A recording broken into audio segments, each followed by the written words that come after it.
Hello' guys, আজি ৰাতিপুৱাই আহিলোঁ এই অংকুৰ ফাষ্টফুডলৈ। ইয়াত দাদা গৰম গৰম ৰুটি আৰু মাংস বনাই আছে। ডাৱৰীয়া বতৰৰ কাৰণে আজি খাব আহিলোঁ। আপোনালোকে যদি মন খাব বিচাৰে তেতিয়াহ'লে আহিব পাৰে। ইয়াত তলত দিয়া স্ক্ৰীণত নম্বৰটো দিয়া আছে। ইয়াত আপোনালোকে মেগী পাব, চাওমিন পাব, বইল ডিম পাব, আন্দা ৰুটি খাব পাৰিব।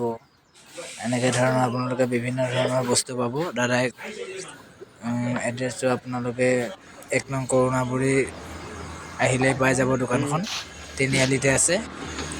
আৰু আহিবচোন আপোনালোকে, আমিও আহি খাই ভাল পাওঁ। আপোনালোকে আহিলে নিশ্চয় ভাল পাব।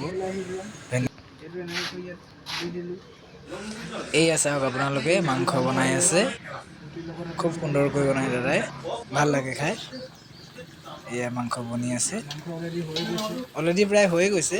আৰু এইফালে চাওক, এইফালে ৰুটি বনাই আছে।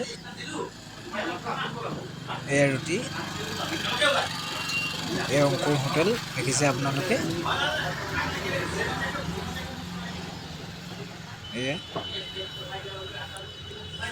এই ওচৰতে আছে বইল ডিম আছে, বইল ডিম। এই লখিমপুৰ লালুক আপোনালোকে আহিলে পাব।